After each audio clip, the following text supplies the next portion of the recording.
now rocking with TDF everything. Spoiled Rotten.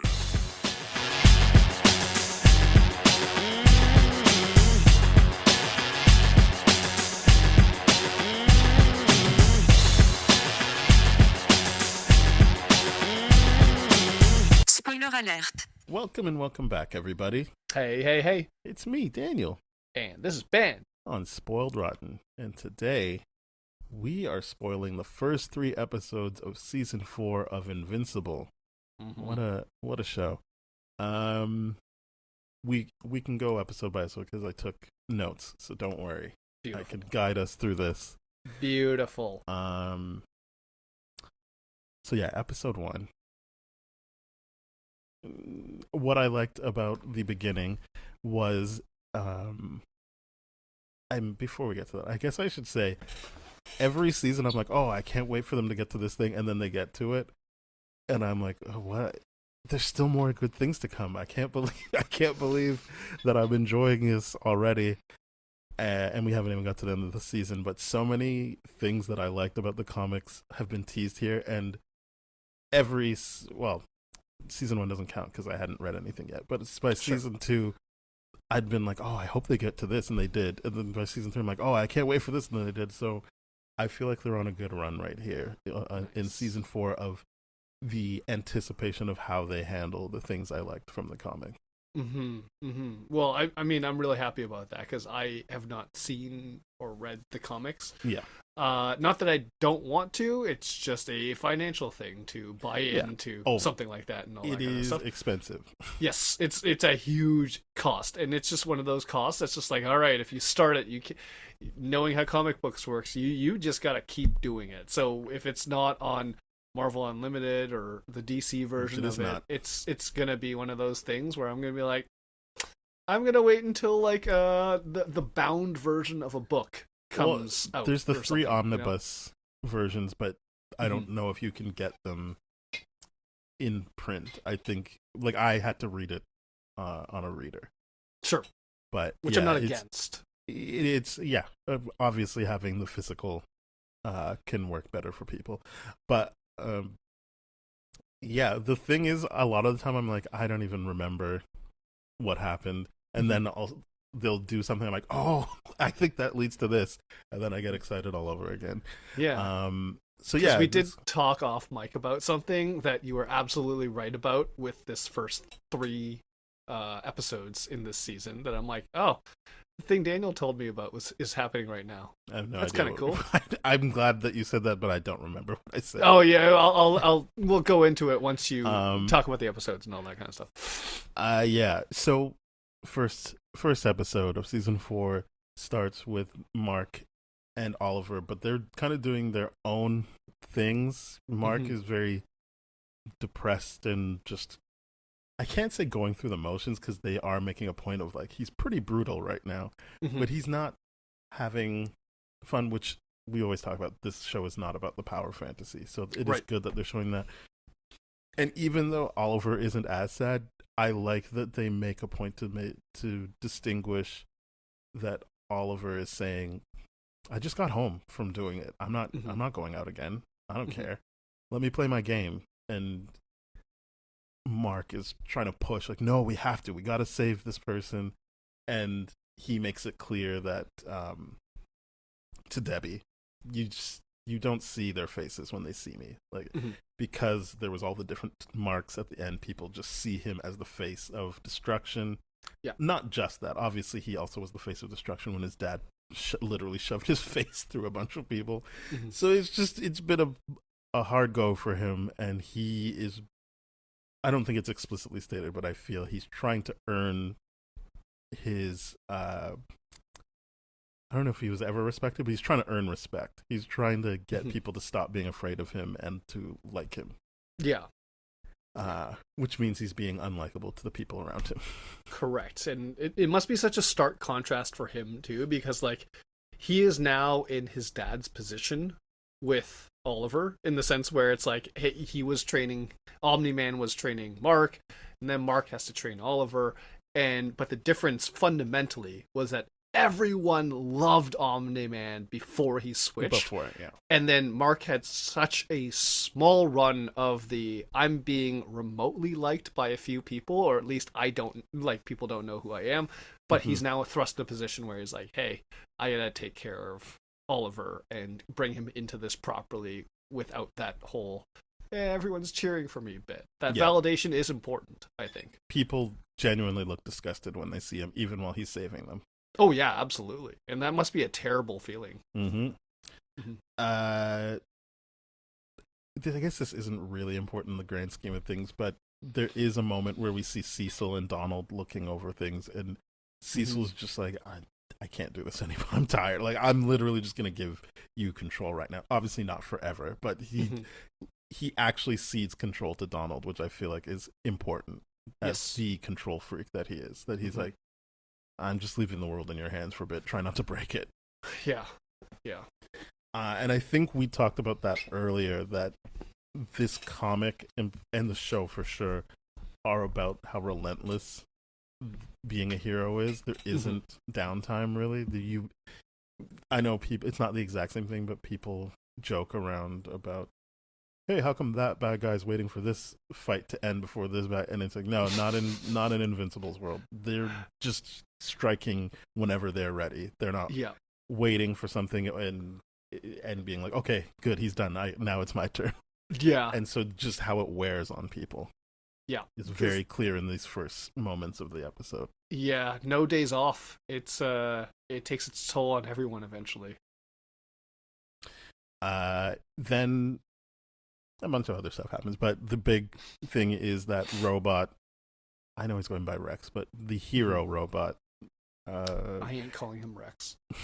It's so a weird thing that he stole his DNA and his name. It's just like, no, dude. I don't like it.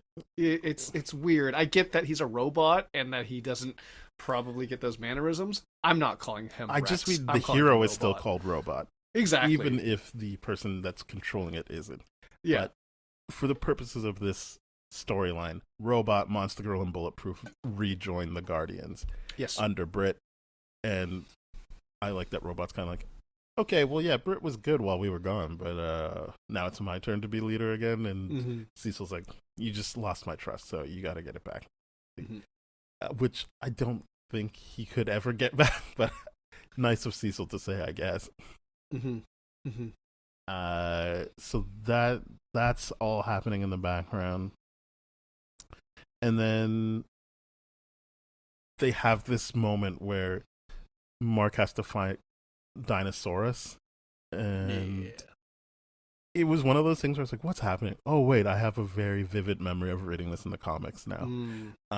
But just a moment that I completely had forgotten until they put it on screen again, where Dinosaurus is kind of just like, well, you know, it's great, you killed a bunch of people, that's what this planet needed, there's too many people here. And now I have to kill you because you're trying to fix things, and I can't have that. And it lasts, I think, the same amount of time in the comics, so it's not like this is a long-running thing, but I was just kind of like, I really like how,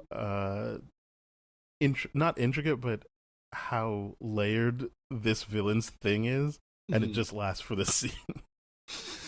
But it was just like, wow, this is like a fully formed villain, and he's just out like that. Yeah. But yeah, we see what Mark was talking about. Just I can't risk someone going bad again. So even though Dinosaurus turns back into human, and it's like, whoa, what's going on? What's going on? No, that's not me. That's not me. I don't agree with him. Mark is basically going to kill him, beat him to death until the Guardians show up to be like, whoa, we can just take him from here. Yeah. And unlike other seasons, Mark isn't like, oh no, I did something wrong. He's like, I mean, I just can't risk it anymore. This is just who I am now. So that is concerning for how this season will progress. It's definitely concerning. But I like that immediately there's like an impact on it, because that was his thing last season. It's like, I'm not going to hold my punches anymore. And I'm like, yeah, we're seeing us deal with that immediately. And that's really, really cool to me. Then, and here's another one.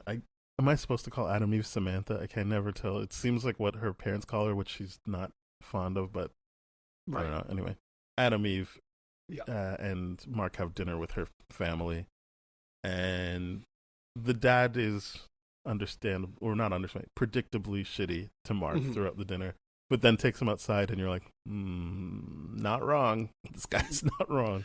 Yeah. He's basically just like, so you understand that my daughter has been on the brink of death twice now, and both times it's your fault. And I know he says it's not my fault, and there's an argument for not, but it is like, you are drawing her into these situations. Yeah. So it's what I find interesting about Mark as a character, is that his ideals can sometimes just make things bad. And I don't mean an annoying, like, oh, just kill them. It's like, well, you're trying to have these ideals, and then people are getting hurt around you. So you got to pick a lane, and that's true in the comics and definitely true in the show. But I like how they play it in the show. Where it's not necessarily an indictment, but it is just a very clear thing. It's a fact. It is a fact. It's like what Vision says in Age of Ultron. It's like, our very strength invites challenge. Civil War. So, Civil War? Okay, my bad. But it's the idea of like, our strength invites challenge and all that kind of stuff. And it's just like, hey, it's not Mark's direct fault, but that rationale doesn't work when it's just like, okay, but it's going to keep happening, and this is my daughter. Your trouble, no matter how we cut it. It's a I'm an nuanced asshole, take, but also sure. you are putting my daughter in trouble, and yes, she was a hero before you were a hero, and wasn't on the brink of death ever. Correct. Yeah. So yeah, I like that that's planted in his head as well. It's a very nuanced discussion, and I'm just like, it was a good scene. I really liked every aspect of that, because you can understand where the father's coming from, and you can understand where Mark's coming from, and it's just like, hey, at the end of the day, here's the facts. Like, what are we gonna do about this? You know, you don't want to, but what are we gonna do? I also like this bit with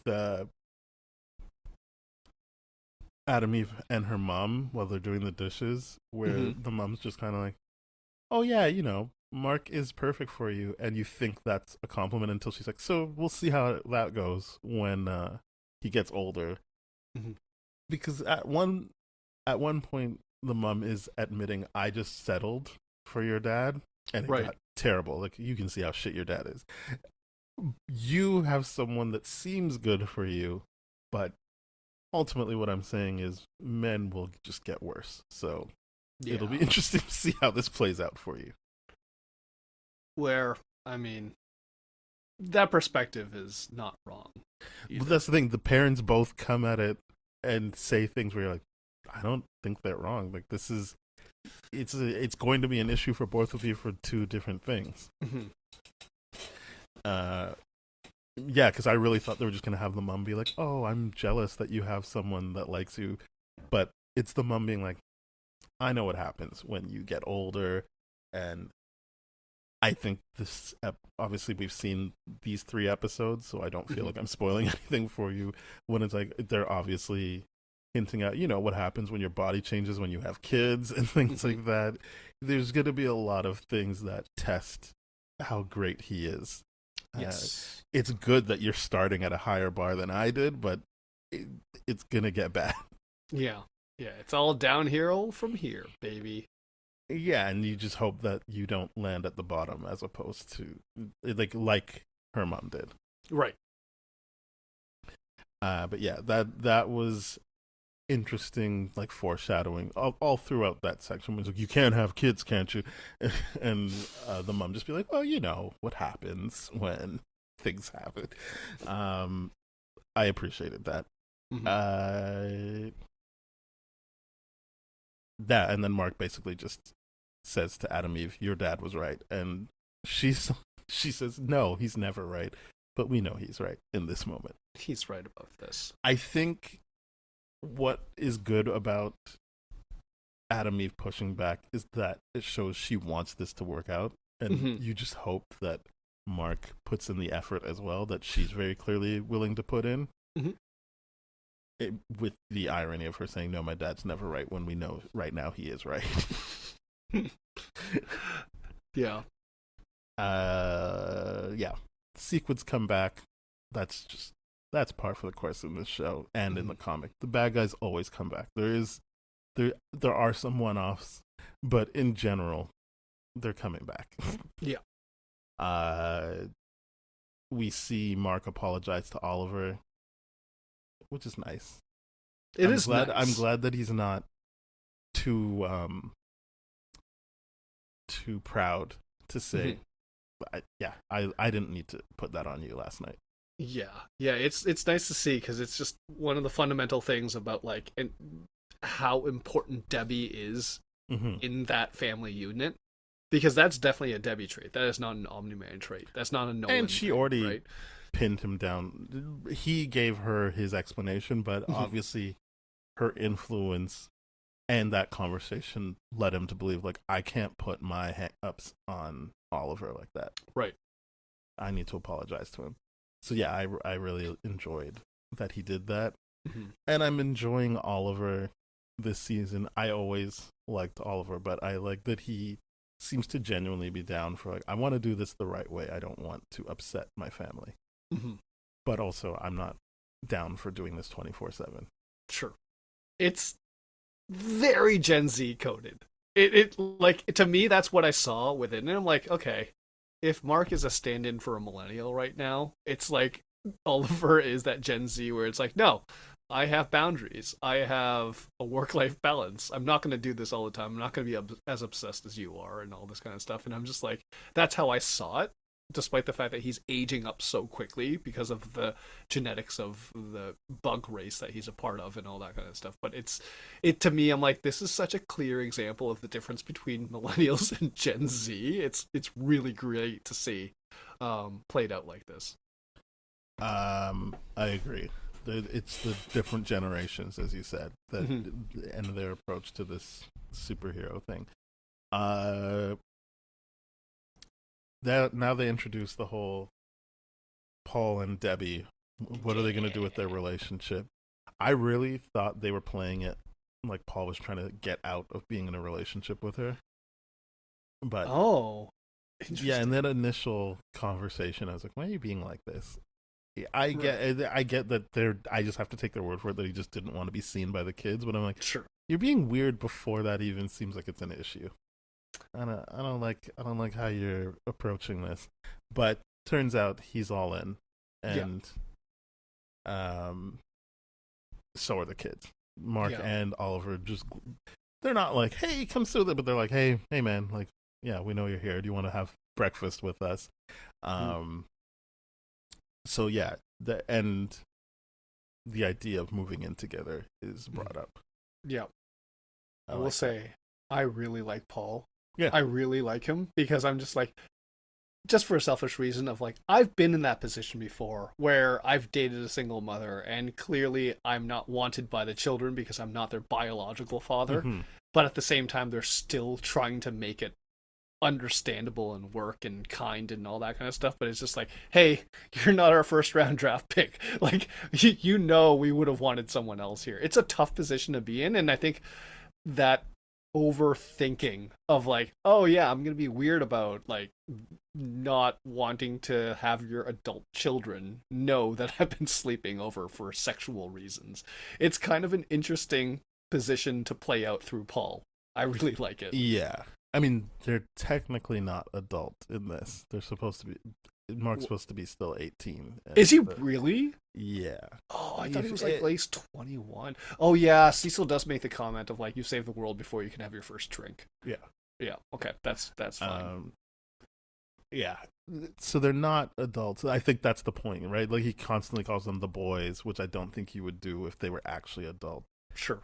They would just be a non-factor because why would you be living with your mom? Like he's talking about it like, hey, there's going to be space for them and everything. So I don't think they're trying to get at that they're adult. It's just they are there. And I know you were talking about your experience. For them, I think they're very much on board with this because the alternative is the guy that called their mom a pet.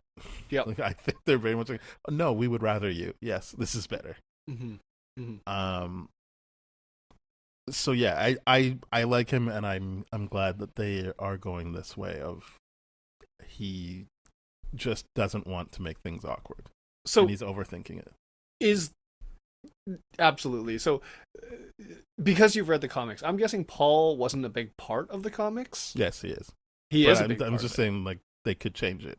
Oh, okay. Oh, that's what you meant. Okay, because I'm just like, oh, I guess he must have like took the exit ramp in the comics pretty No. soon. I Okay. just was like, why is he being weird?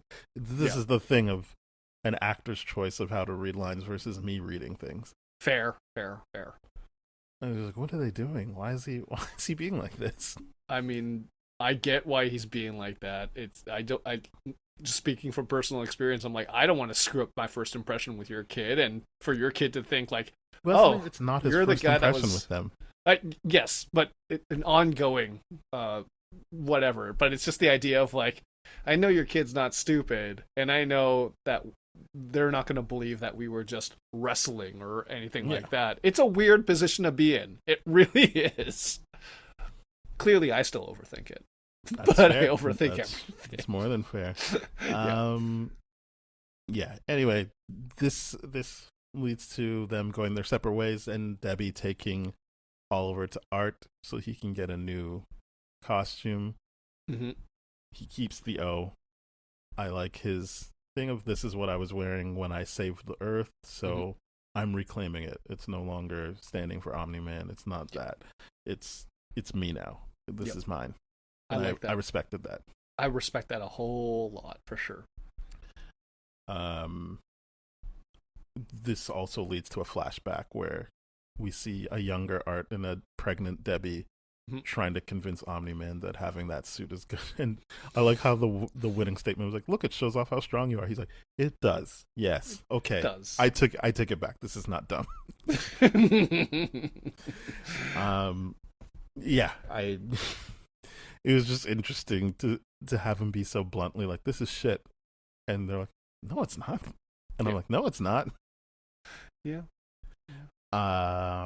It's a fun flashback scene. It really, really is. Then we go back to Universa. Not back to, this is the first time, and this was another like dinosaurs. I was like, oh yeah, I remember Universa. It plays out like this in the comics too. I think there's more background as to why she's doing it. In this, I feel like she just says, you don't understand, I need to do this.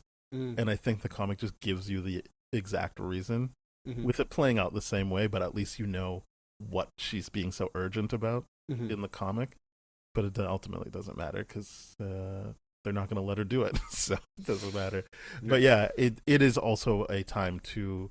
We forgot to mention that during the dinner, Adam Eve couldn't really do her Adam work anymore. It was all coming apart and tasting the coffee tastes bad, and she can't do the fight either.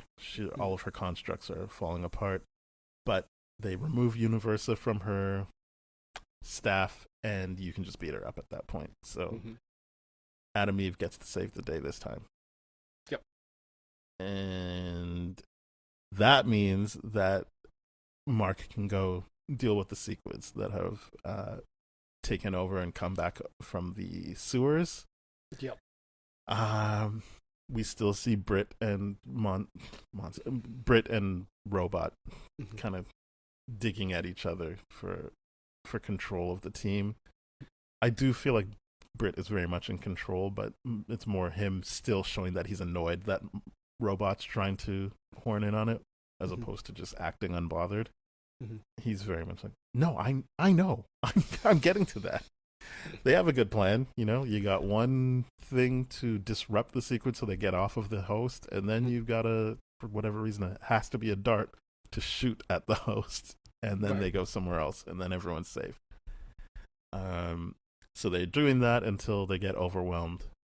Mark comes in, and they're taking people off at ground level. Robot goes underground. That will be important later, where he still gets attacked, but I was like, hey man, this is where it's Rex, not Robot. Rex is down there, and he bites. And I was like, hey man, good for you. I honestly didn't know where they were going with this. And I was like, oh, good for you. Yeah, bite your way out of it. You can't really punch or kick, so yeah, bite.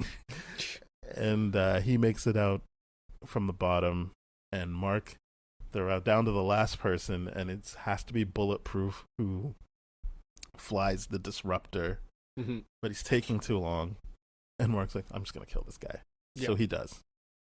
And it feels like Bulletproof seems to be the only one that's like, yeah, man, that's the right choice. Even though it was on him, he's taking the approach of, no, I get why he did that. That makes sense. Everyone else is like, whoa, Mark, how dare you? And it does feel weird because this is very clearly someone is being taken over and doesn't want to do these things. Right. And you killed that person, so it's not great. It's definitely not good, but it is to that effect, being like, hey, this is the situation.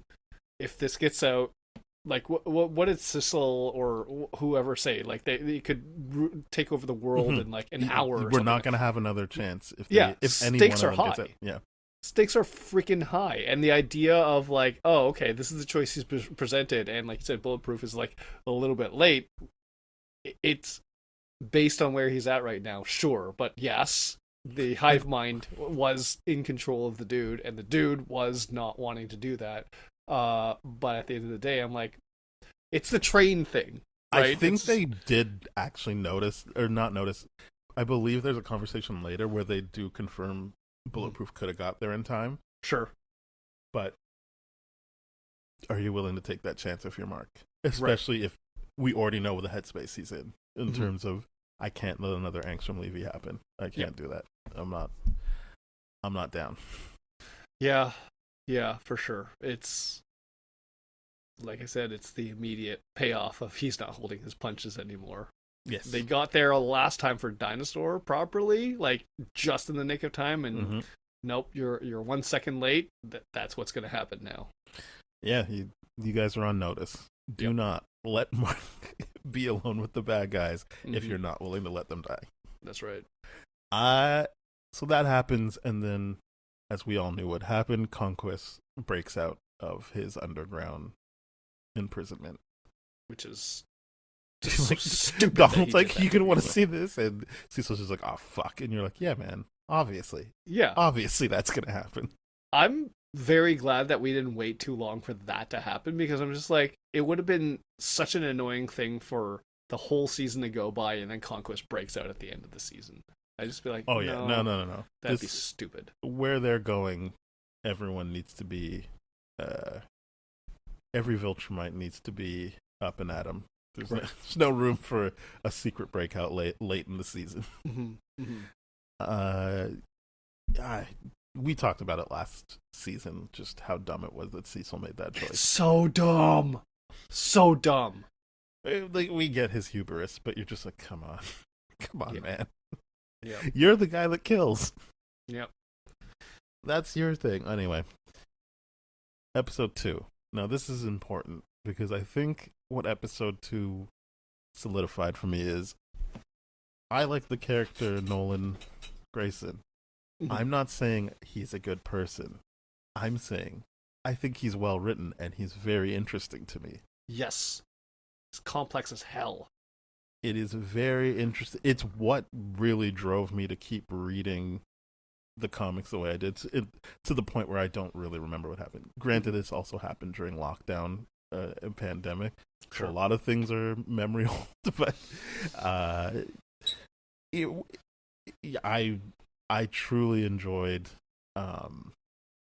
everything in the comics that he touched. So like whatever happened because of him, I was like, I'm in. I'm interested in this. And last season, I was worried they weren't going to do basically everything that happens in this episode in terms of seeking out all the different characters from his books that were real. And I'm like, oh, they got to it. Good. But we'll go through the episode proper. But I was just like, oh, I think I just like Omni-Man. Maybe like I tried to fight it, but I can't fight it. I understand he's a bad guy. That's not what I'm saying. I'm not saying he's my favorite hero. I'm just saying I enjoy reading what he does and watching what he's doing. It's layered, it's nuanced, and it is a complex study of a person that is slowly but surely changing their ways. And Mm-hmm. but at the end of the day, it's still very much like, oh, okay, that one thing at the end of this episode snapped you back into shitty Nolan. Well, I mean, we'll get to it as we talk about it, but I Yeah. do really enjoy the reasons why he's changing. Oh, It's not. absolutely. I don't just like that he's changing. I Mhm. like the reasons why he's changing. Mhm. I found that to be the most compelling. But yes, this episode starts with a young Nolan, even though he just looks like Mark, and I was just like, "Well, Mhm. what do we do?" And obviously, he's his dad, so that makes sense. Yeah. But yeah, young Nolan teaching a class. I Fantastic Frankie, who I've referenced on this show a bunch of times, was like, "Yeah, this guy's a Nazi. Fuck him." And do you see how he held that black girl's hair? And I'm like, "Yeah, a lot of it's bad. He's a bad guy. I don't know what to Mhm. tell you. They're not trying to say he's not a bad guy." Yep.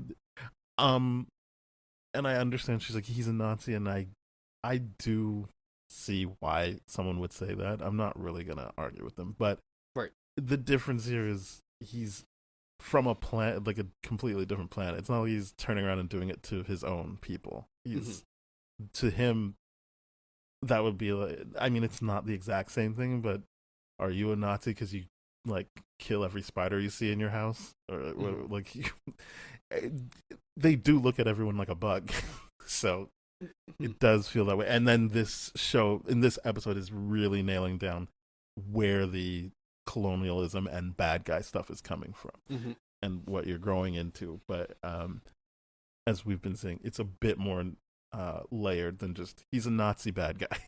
Yeah. It's not so straightforward like that. That's a complete mischaracterization of what's actually happening, or it's jumping to conclusions way too quickly. Well, what I hope she's getting at is more, don't look at him the way people look at Rorschach. Like, you should Right. still know he's the bad guy. Yes. I'm hoping is at the core of what she's talking about, Right. which I agree with. You shouldn't look up to Omni-Man. You shouldn't think he's cool. And it's different than Homelander. I know there's people who think Homelander's a good guy, but that show is so very clearly being like, this guy sucks, and people just aren't reading it, versus Invincible is trying to humanize and make you like Nolan. Yeah. I'm just saying, I know he's the bad guy. I just like how he is written. Mhm. But yeah, he's basically teaching the history of Viltrumites. I don't remember that guy's name. Alan. No. No, that's not what I'm talking about. I'm talking about when he's looking at the statue and he's like, this guy fought off the Great Deceptor or whatever. Fair. I don't remember what that guy's name is, but Yeah. like that's who they're all aiming to be. Mhm. This guy who died fighting the Deceptor, or it's Thetis. I'm not going to say that. I don't remember the name. Thetis is who he's talking about, even though he doesn't know that at the time. Mhm. And yeah, they're hard on their kids. Feels like it's inspired by like Sparta, where like the way they'd like kill their kids if they weren't good enough or defective in their eyes. Yes. And then it shifts to, okay, today's the day you're becoming an adult. You're gonna have to fight your parents, and basically his mom beats him just like he beat Mark until his dad stops it. And again, this is all part of like, oh, that's interesting that it was his dad who saved him, and how what trajectory he's on right now, given who his dad was. Because his mom was just like, well, then fuck you both. I never want to see you again. You're weak, and you tried to stop me from killing our weak kid, so I'm out. I found that very interesting. I don't remember it from the comics, but I found it very interesting. It's probably in there. I just don't remember. So it was one of the weird to me wildest things for sure in this episode. It was like, oh, the mom, straight up, that was brutal. Yeah, that she was just like, ugh, like, what's wrong with you? Did you forget what day it is? And he's like, Yeah. no, but like when she punches him in the stomach, the animation on his face, I was like, geez, there's been so many fights in this show between Viltrumites where you're just like, oh, sure, like this seems like a minor inconvenience to him, but I'm like, she really like tried to kill her son with that punch. Oh yeah, like. absolutely. So yeah, that was very interesting.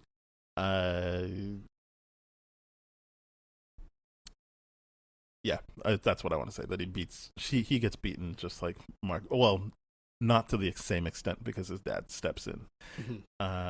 Then we see that there's that virus again. I'm not gonna hide this that Thetis released on them to kill them off, which is very important. I know this episode gets into it. I was like, oh yeah, I remember this shit in the comics. So this iteration of it, they're like, even if you survive, you're gonna have downtime. There's gonna be times where you don't have your strength. You're gonna have to regenerate. But mostly it just kills people off. It killed billions, I think they said. Yep. Almost the entire remember. population. Yes. So it's like I'm assuming the virus is what brought them down to 50. Yes. I shouldn't say assuming. I don't remember, but they explicitly tell us what did bring them down to 50. So that's why I'm saying I assume it's the virus. Yeah, but they're down to 50. So it's rough stuff. This is what you were talking about. After we see all of that, the deaths and everything, and the council being like, kill everyone who isn't a Viltrumite because they're going to use this against us. No one can know about this virus. It's revealed that Nolan has been telling this story to Alan, and I love every time Alan interjects. He's like, well, we're not that. He's like, yeah, but I feel like every colonizer says that. Yeah. He's like, and then when he's like, wait a minute, your real goal was to go around fucking until you found someone that was good enough for you? And he's like, well, I wouldn't put it like that. He's like, well, I liked it better when I thought you guys were just killing people. Yeah. But this was another moment I liked where he's like, so what would have happened if Mark wasn't a fit? Like, he didn't get his powers. And just the way that J.K. Simmons chose to say, I don't know, actually brought to life what I thought when I was reading this in the comic. He genuinely loves that family that he created. So he genuinely doesn't have an answer for what would have happened. It isn't easy for him to be like, I would have moved on. He doesn't know for a fact that he would. And I think that's the interesting thing about him, that he had a certain way of living because of his circumstances. And then it's not as soon as the fact that he was exposed to life on Earth and found actual love. It's in the first season. What stops him from beating up Mark is when he loses his teeth and looks like Mark as a kid, and he remembers the first time he was actually ever proud of Mark. And it's like, yeah, like that's not nothing. That will affect even a Nazi like that, like him. And I don't think Nazi is the right terminology, but still, that's going to affect that colonizer who was looking at humans as bugs. Yeah, that he found love, and I don't mean that to say so he likes humans. He just found people he liked. That's different than him actually liking humans and wanting to protect human race. He just found a family he was willing to fight for. Yes. So I liked that he was just like, I don't know. Yeah. He didn't say it that way, but he genuinely still to this day doesn't know what would have happened if Mark didn't get his powers. Yeah, I love that so much because it's just like, clearly this is the influence of Debbie and how empathetic of a character she is towards Mark and Nolan and everyone in their lives and all that kind of stuff, is the idea that her kindness, her empathy has the ability to actually start to change the course of certain thoughts and behaviors and all that kind of stuff. Because the fact that, like, I think it's like season 3 or 2 or something like that, where Nolan goes like, oh my god, I miss my wife. He comes to that realization. For him to even admit that out loud is wild for what you see as Viltrumite society at its peak existence, where it's like even the mother will be like, no, you're weak and you both disgust me, I never want to see you either of you ever again, and just flies off. I'm like, that's wild to grow up in that environment where you are only shown like just brutal environments, and then to get to experience love and to that capacity. It's just like, yeah, it'll make you question things. It absolutely will. And that he mourns the loss of Debbie and his sons. That I don't even remember if he saw Paul, but he knows that he can't go back there and have his family again, which is dealt with later in the episode. But like initially, he said, "Well, I can't go back there," and they're like, "Yeah, we don't really care about that part of it. We just need your help. We just need your help to kill the rest of the Viltrumites, or to get your sons." I don't even know if they reference Oliver, but they're like, "Get Mark, stop fucking around." But he's like, "No, I can't. I can't go back there." And we know why. He is like, Debbie's not. I'm trying to say this in a non-weird way. Just Debbie's not open to rekindling that relationship. I don't think that was weird. No, that's why I chose that wording. I said I want to say it in a way that's not weird. Gotcha. Argyle is the name of that person that they adore on Viltrum. Oh, okay. Anyway, Alan and his wife Telia, they take Nolan to Thetis, and that's where he basically says like, "Yeah, there's only 50 Viltrumites left," and I like that Alan's just like to Thetis like, "I really thought you'd be more excited," and Thetis like, "No, this is good. Yeah, this is good. All right. Yeah, it's still gonna be hard, but yeah, okay. There's only 50 of them. Good. Yeah, all right." Also, we talked last episode during Planet Hulk about the changes that Invincible makes in the show from the comics. A running gag in this is that every time they go to a different place in between missions, Nolan has to hear Alan and his wife having sex. Tell you. In the comics, they just make her seem like this like thirsty woman who basically they make her is her name Peg? Who's the wife from Married with Children? Peg Bundy? Yeah. They make her Peg like, "Al, let's have sex." And Alan's, I guess his name is Alan. Al, he's always like, no, I can't. I really like that they made the choice to just be like, they like having sex together. She's not weird or rebuffed. They just like having sex. Because in the comic, I was like, why are they writing it this way? She always gets like pushed aside and lied to, and she gets to be part of it in this. Oh, that's good. I don't remember if they get to that point where she's a part of it, but for a lot of it, my memory was that she's lied to, and that constant "I want to have sex with you," and him being like, "It's against my religion or the way of life." He's being serious. He's not, but it's just, right. I don't know why we wrote it this way. This just makes sense that these are two people who like each other's bodies, and they celebrate their bodies every time they get a chance. It's great.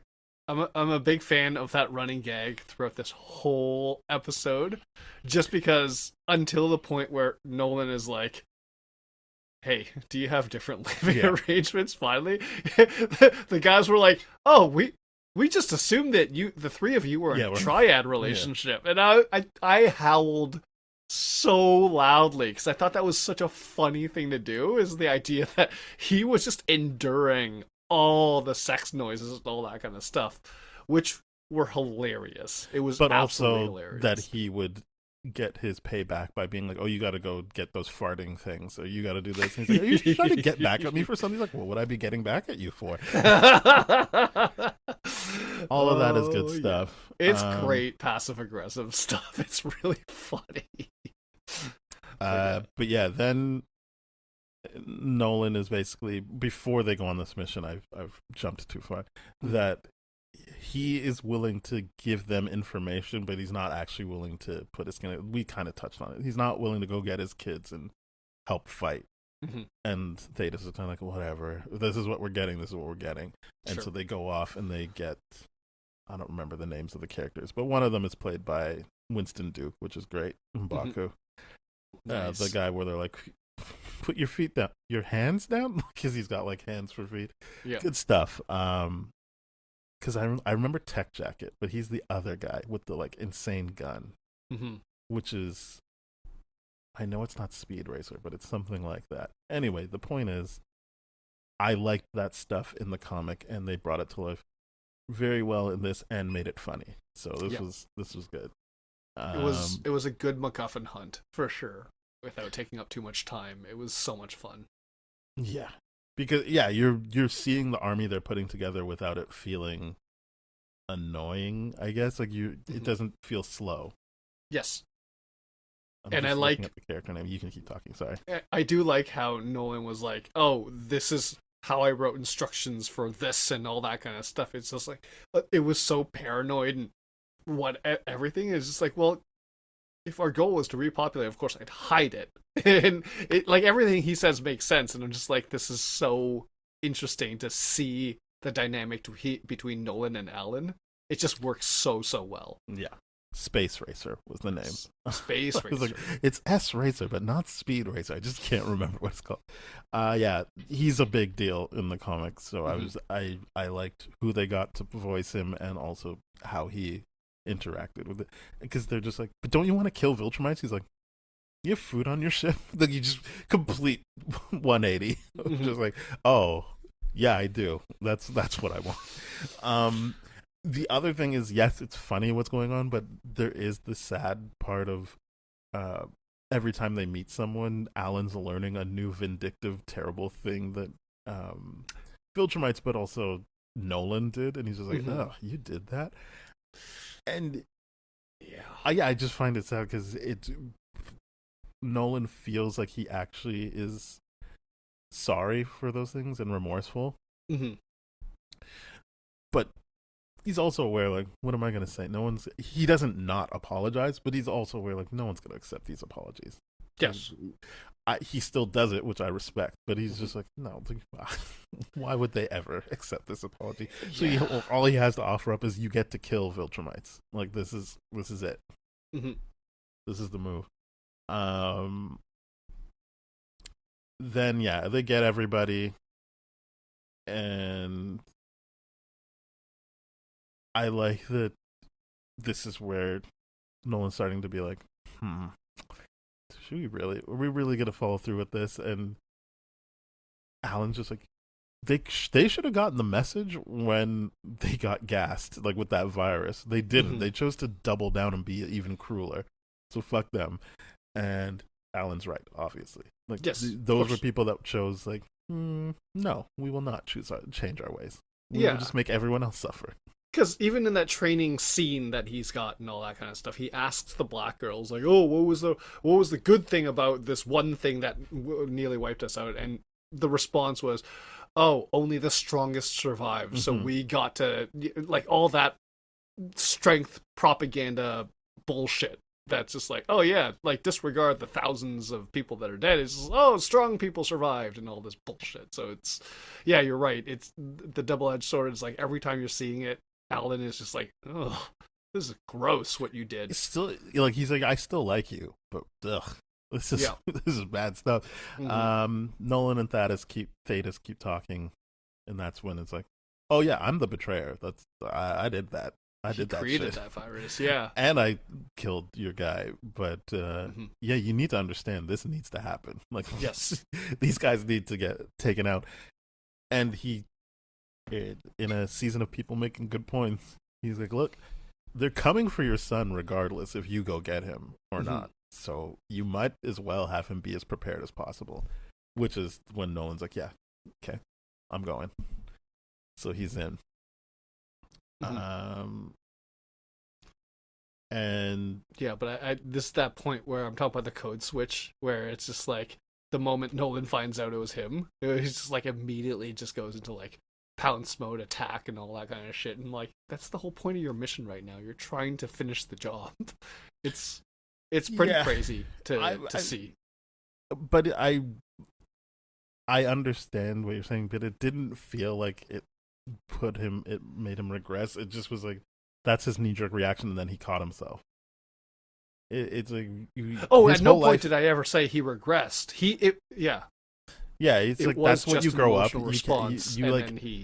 You care about that statue. I know I said the name earlier, but I had already went out of my head. But it's like, that's your guy. That's who you're aspiring to be, and then you find the person who killed them, and then, as you said, he remembers what his mission is, and it's like, and yeah, Thetis is like, yeah, this is. I'm gonna be honest with you. You got to be honest with yourself. Like, this is what's gonna have to happen, and that's when he says all his shit, and he says, I have a new version. He doesn't say it. He shows it to him. Here's a new version of the virus, which there's no recovery from this one. And so it's 100%. So then in addition to the good point of they're coming for your kid anyway, so you don't really want to be caught off guard by that. Nolan's like, okay, but you got to promise me that this virus is a last resort. And I don't even know what he thinks Thetis is going to say to that. Like, no, I won't promise you. Obviously, he's going to be like, yeah, just do the thing I want you to do now. Yes, sure. I will make up what is a last resort. Yeah, he's going to pay lip service to it, but I'm just like, no, that clearly is not going to be the last resort. That's going to be executed a lot earlier. Makes sense. Oh yeah, this was part of the fight, right? Like, as you said, Nolan's like pounces right away, and Thetis is saying, "Oh well, I do feel bad to an extent. Like, I probably would have killed myself based on what I did in terms of the billion." Because Nolan makes a good point of like, yeah, sure, you killed the guy, but you also killed billions of us. That's a problem. And he's like, yeah, I do feel bad about that. I would have killed myself, but I needed to make sure that you're all dead before I kill myself. So I'm still kicking until all of you guys are dead.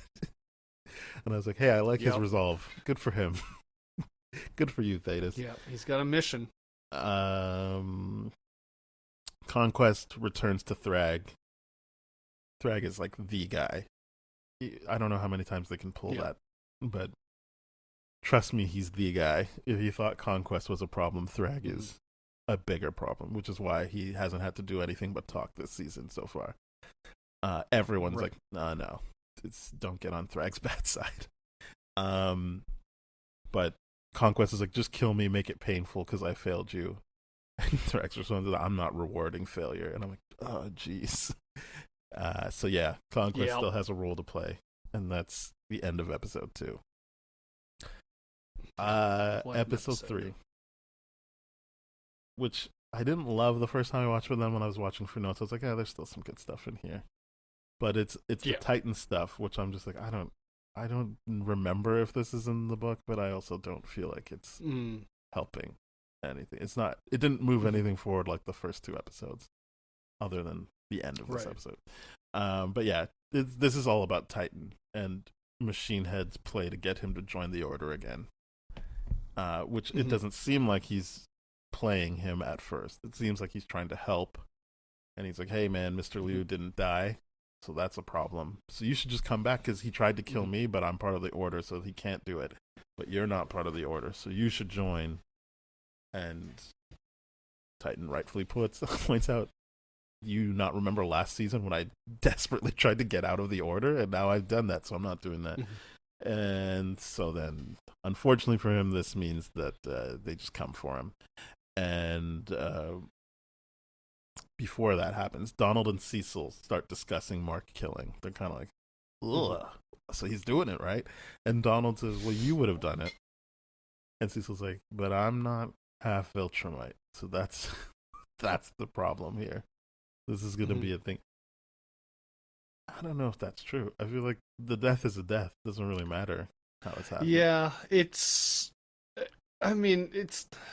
I get the point he's trying to make, but I don't agree with his point, is the idea of like, yeah, you're human, you can be taken down easily, more so than a Viltrumite. But the idea of just like, yeah, that doesn't excuse your shitty behavior either, Cecil, just because you can be taken down a little bit easier. And you haven't been taken down. So. Exactly. Anyway, Cecil meets with Mark, and I like what he says here in terms of, you already said it, you saving the world, you're working this hard, you can't even buy a drink. You understand, I'm not as old as I look, but the years of choosing to kill has aged me and just put me in situations where I look like this. It's why it works for the Guardians, because they don't have to choose. I'm the one telling them what to do. So if you're going to do this, like, don't do it alone. Let me help you make that choice. It helps you sleep at night. And Mark is kind of like, nah, I'm not into it. Yeah. Doesn't trust Cecil. Rightfully so. I mean, but he brings up a good point in this situation, though. Yeah, he doesn't trust Cecil, but it's also, it's that idealism thing where he's like, no, you're the bad guy and I'm the good guy, and it's like, Right. oh, you guys are both doing the same thing at this point. Oh, absolutely. Absolutely, because Mark at this point has no more moral superiority, and that's all he had over Cecil. Now they're both morally gray. Yeah. And he's just like, no, I don't want this. And then there's D.A. Sinclair. This is the stuff I thought was good because, Omni-Man, he's a bad guy, but he seems to truly regret what he did. Mm-hmm. Earlier on in the episode, you see him like working late, and I don't know if it's his girlfriend, but like a companion is like it's someone a coworker, but it seems like she's obviously emotionally invested in him. Mm-hmm. Is like, you don't have to do this, and he's like, yeah, I have to, and it's very clear that he's trying to, like Mark, regain some, even if it's not for other people to like him. He needs to regain his own respect back. Like, he doesn't respect what he did, and he's trying to earn that back for himself. So I'm not like, oh yeah, he's a good guy. I'm just like, that's interesting that they're showing this, that he made these bad choices and saw how that went wrong and feels bad. And I like that he pushes through and tries to apologize to Mark. Mm-hmm. And Mark does the right thing by being like, fuck you, just stay out of my way. Like, I don't want to hear it. I don't want to talk to you. You're obviously going to keep doing what you're doing. Just, I don't want to talk to you anymore. Because Mark can't be like, no, you're being a bad guy. You're still trying to screw people over. So I like that he's just like, then I just don't want to talk to you. Which is fair, I feel like. Oh yeah, that's based on what fair. D.A. Sinclair did, she's just like, I don't need to hang out with you. I'm not going to beat you up or do anything. It's just stay out of my way. Yep. So yeah, I appreciated that element of the episode of just him making it very clear he's not going to work with Cecil, and I feel like gave his version of forgiveness to D.A. Sinclair by not even laying a hand on him and just being like, I don't care what you have to say.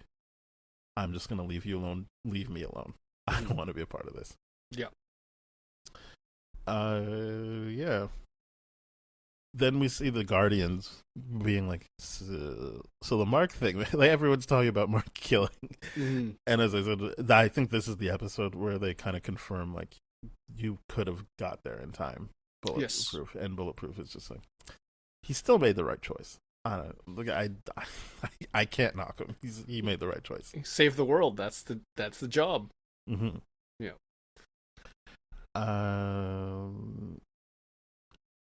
There we go.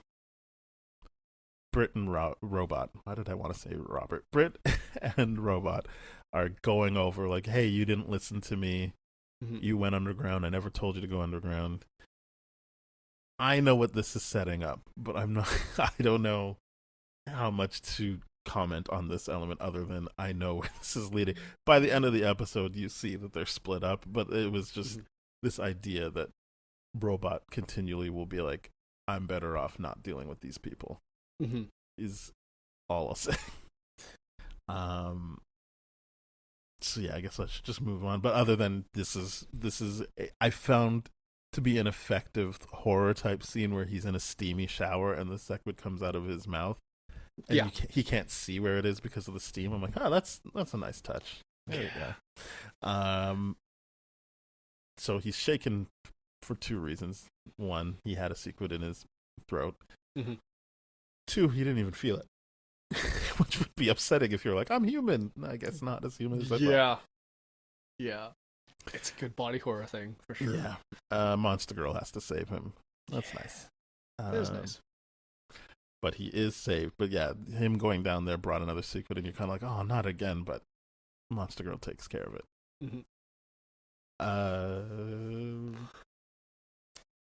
After she saves him, this is where they're basically making plans to do their own thing. Nothing is confirmed, nothing is put in stone, but you can see them building towards maybe doing their own thing. Adam Eve is still struggling with her powers, and Mark has a good idea for once.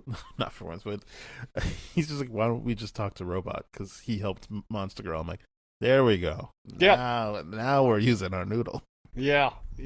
He's being smart for once instead of just punching things. So that's good. And I we already said how much we like Paul and Debbie. They decide, yes, we will be moving in together. I liked that he was just like, her assumption was, of course, you'll move in with me. Yes. And he is showing her a place that she's like, this is amazing. Oh, wait, you want me to move into this place? Not only did he find a place, he's like, if we sell our places, we won't even have a mortgage. We can just buy this place outright. I'm like, hey, man. It's a big swing. Hey, man. You can't really turn your nose up at this. Yeah. In addition to the whole, there's going to be space for this. So it's not that I think anyone thought there was a fear of this, but he's not even presenting it like this is our place, just the two of us. He is considering her life in this by saying, this is more space for your kids, like the boys. Not he didn't just put it your kids. He just said for the boys. Like he's also helping in, I think, a respectful way of including them in his life as well. Mm-hmm. Mm-hmm. Yeah, so, he's good. This is why I like Paul. He's doing everything really, really well on paper. It's just, it is moving fast though, because it's just like, oh, if you sell your place and I sell my place, it won't be a mortgage, and it's just like it feels like it's putting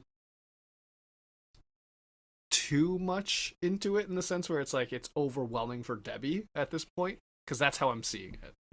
Yeah, I think you're probably right, but to me, if she's pushing for him to be in a situation where her kids see him all the time sleeping over, then what's the difference? There is no difference. It's just it doesn't feel that fast moving. It feels like him being like, okay, if we're doing it, let's do it properly. That's fair. Like that's why I'm like, yeah, you're absolutely right when you said earlier that he's all in. I'm like, yeah, this is an all in move. Mm-hmm. You don't go like he would have been like, hey, I found this apartment we could rent to just try it out. That's not an all in move. Yeah, but and this they already said they're going to move in together. Yep. It's just a matter of where they're moving, and so, maybe there's some. I don't see it as selfish, but maybe some people might see it selfish of like, this is your home with Omni-Man that has been attacked. One, so like moving somewhere else is also just smart. It's a prudent move to not be in that house anymore that people have attacked. Yeah, there's bad juju in that house. Because I don't think he thinks, oh, we're gonna hide from Omni-Man in this new house. It's just more, as you said, the bad juju of that's an Angstrom Levy attack. That's just like we don't need to be there anymore. We start off fresh somewhere else. Yeah, that it is genuinely a good move on his part. It's just like, because I could see Debbie being like, you know what, he makes a good point. We should move on from the anchor that is this physical location and how much trauma has happened here. Yeah, the fact that she could go like, oh yeah, I stood there when I watched my husband call me a pet. Yeah, like, or when this person broke my arm right here, that was like sending my son through hell in all these different universes. Yeah. I mean, it's a completely valid point. It's just a big swing. And yeah, I just looked at it as like she was asking for something big, and so he's meeting her where she is with a logical option. Yes, I do like Paul because of that, because it's a good swing and it makes sense on paper and it's super logical, and he included the kids in there. It wasn't a situation of like, oh, we can get this place and get away from the kids. It's just like, no, I inherit. Yeah, he's not like, oh, when they go off to college or whatever, which I'm not saying he thinks that that's a thing. It's just, he fully embraced that she is a woman with 2 kids, and he has incorporated them in this decision as well. Yes. With the already awkward ask of like, oh, just act like we live together anyway, by staying for breakfast and not caring if they see you in bed with me. Right. Yeah, so that's good. Let's hope it stays that good. I hope so. I'm just kidding. To be clear, I don't have a strong memory of him not being with her. Right. But that doesn't mean it doesn't happen. I just don't remember him leaving her. My memory is that they're the right couple for each other. That's good, because we love another securely attached couple. Yeah. But I could have a bad memory, so Just there's that. And also the show doesn't have to do what the comic did, but True. I'll just assume if they do it in the show, it happened in the comic. Yeah. Yeah. So yeah, Liu takes his shot at Titan, but I'm assuming that was really Machine Head, but it doesn't matter. Yeah. Pulling the puppet strings behind the scenes. And so then Titan calls Invincible Inc., whatever they're called. And Oliver's like, I can do it. And I was like, no, I don't. Yeah. I like Oliver, but I'm like, you're not as strong as Mark. Mm-hmm. You're just simply not. He gets pretty torn up in this anyway. But I like that he goes over and sees Titan's daughter. Mm-hmm. And there's an element of him understanding, yeah, I don't want that kid to not have her dad. Mm-hmm. I don't have my dad. I don't. That's not explicitly stated. I just like thinking that they make a point of him seeing the daughter. Mm-hmm. And then trying to be fun and like lifting up the desk to prove he's not as weak as they think he is. Mm-hmm. And be like, hey, if you want to be saved, you need to talk to me.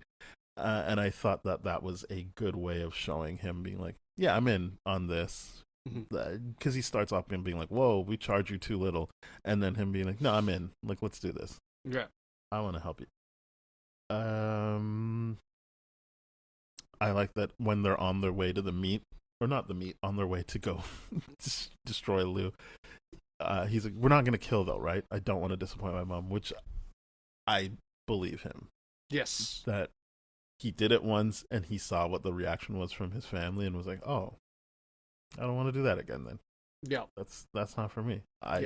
Even if for now it's just I don't want to disappoint my mom. I believe him when he's like, I don't want to do that.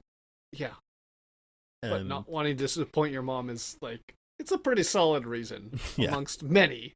But at the same time, I don't know if it's sustainable, but it is a good reason to start with. It's a very good reason. The majority of the things I don't do are because I'm like, yeah, my mom's going to be so disappointed if I do that. I know. I feel the same way. But you should not want to do it for your own reasons. For your own reasons, absolutely. But if you can't get to that level of self-respect, then think about your mom and how bad your mom's going to judge you. Yeah. Then Titan's like, no, we're just going to scare him. Which I also believe. I don't actually know what he thinks he's going to do. Right. But if I'm taking this episode in particular, not at face value, but trying to lean into what it's putting down, I do believe that he wants to just have people leave him alone. Yes. So they go there, and right away Oliver's like, I'm not beating up an old guy. And like Lou's like, hey, fuck you, man. I still have enough energy to get you. I like that so much. The whole like interaction that Oliver is doing right now, because he's just so young that he's unfiltered in regards to what his expressions are and all this kind of stuff. But he seemed like concerned, like almost genuinely like, hey, you're gonna have me kill an old man. No, I don't want to do that. Yeah. And I just like that Mr. was like, all right, hey, fuck you. Yeah. Like, now I'm turning into the dragon. Now I'm going all out, baby. The freaking Gen Z kid insulted my age. Yeah. It's great. It's so good. Then the aliens, the Flaxons, come back. Yep. I mean, that's just gonna keep happening. But yes, this time it happens. They're just stronger. They brought robots to fight Invincible or Omni-Man, which whoever showed up, they were ready for a Viltrumite. Mm-hmm. And I had to just hand it to them, like, hey man, the only reason you guys lose is because one of your aliens gets scared and shuts it down for them. Yeah. Like, you guys actually were going to beat them. Yeah. They were close this time, for sure. And I can't remember who says it, but like, I think it's Robot. It's like, they're not, if they come back, they're just going to fuck us up. We have to just go to the other side and stop them over there. This is, they're learning too much. This is not going to work out for us next time. So he heads over there. This is what I was alluding to, is that by the end of it, they get separated, him and Monster Girl. And in the comics, there's a good run of them just on that side of things, figuring life out for themselves. um, which I found very engaging, and I hope they do it. It doesn't have to happen this season. It's just a very interesting way things play out. Sure. I do hope it happens this season, because it's just like, oh man, them being stuck on the other side really does provide an interesting like story writing opportunity. Yeah. So that happens. They shut down the whatever is making them young, so all the aliens start getting old and dying, and that means Mark is free to go help Oliver. Yep. He does. They actually at one point are fighting Mr. Liu together, which I was surprised that Oliver was able to do anything. So I was like, oh, good. Some nice teamwork. And then the sad thing, which doesn't really get resolved, is that Oliver immediately is like, I'm going to beat the shit out of Titan for involving you. Titan's saying the right things, which is, I'm just trying to save my family, but I don't think Mark's listening. Or if he is, that's what made him stop. But they don't have an acknowledgement of whatever. So yeah, Titan is back in the order, but Metalhead's just like, whoa. Machine Head, sorry, not Metalhead. Machine Head's like, whoa, don't, not just you. Mr. Liu's in here too, and then Titan has a moment with Mr. Liu of like, so we both got screwed then. And he's like, yeah, looks like it. And then because that was Mr. Liu's whole thing, and then he got ousted, and now he's back but under Machine Head. So Machine Head got everything he wanted, basically. Yeah, he got the coup. Yeah. He got control of everything, and like he says, it's like, now let's make a shit ton of money, because he does not care. He just wants to make money. I hope that's the last we see of them, but it probably won't be. No, I know, but I don't think we need to revisit that. Yeah, I don't think it really pushes anything forward. If it was still Mahershala Ali, I would be like, yeah, give him more money, but it's not, so I don't really care. I at this point, I'm just more convinced that Oliver's going to take them all out. But he might. whatever. I have no memory of this being in the comic, this storyline. So see, I can't trust you, because right now you're at the point where you're like, I can't confirm or deny that. No, I'm telling you, I have no memory. I'm not joking. Fair enough. I don't remember this storyline. I remember Titan, but everything I remember from Titan is like from season 1. Right. This just feels like stuff I forgot. I'm not even saying stuff that doesn't happen. I just forgot this stuff. It didn't really have an impact on me. Gotcha. And then, we get confirmation that Adam Eve is pregnant. That's what I was referring to at the beginning of the episode, is that you told me she was gonna get pregnant. Which makes a whole lot of sense, because there are a bunch of kids. They keep talking about how much sex they have. Sex. Yep. And they kept asking if they could have kids. Or characters did. Yeah, this is... Again, this is going to sound weird. I found it interesting to see how the comic dealt with her trying to reestablish what life is like when her literal body chemistry is being changed by pregnancy. It makes me seem weird. I'm sorry if that does. But I thought it was an interesting thing I hadn't seen addressed in almost any media that wasn't actively just about pregnancy. So it was a cool thing, and obviously this season has been doing it since episode 1, showing how it's thrown things off for her. Yes. And I find that it gives her character strong moments as she builds back up from this. But I also understand how it's weird for me to talk about that. But I enjoyed it in the comics, and I'm looking forward to what they do in the show. I'm looking at so far already, just because I'm like, okay, this makes a whole lot of sense for multiple different reasons.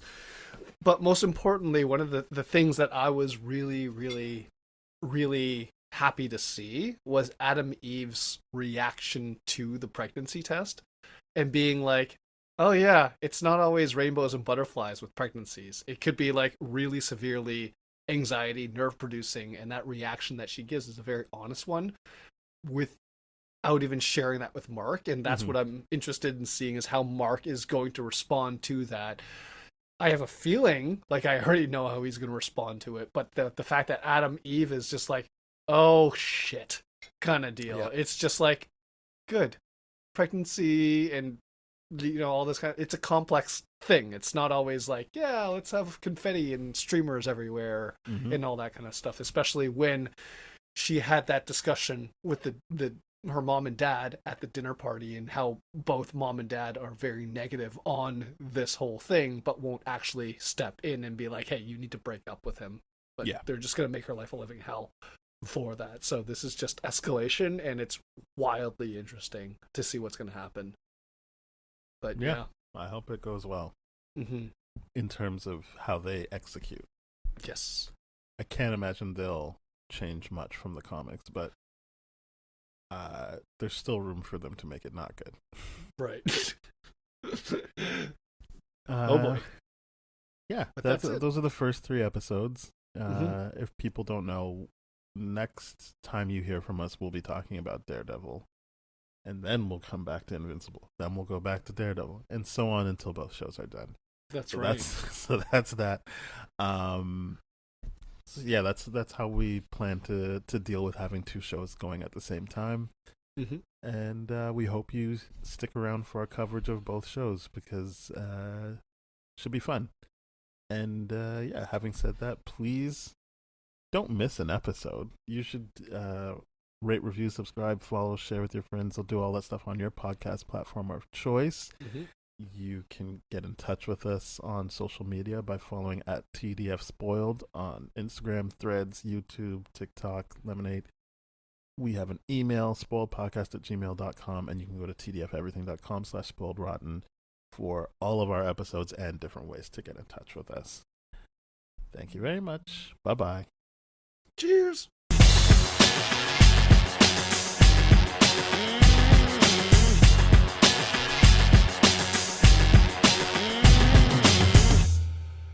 This has been a TDF Everything production, brah.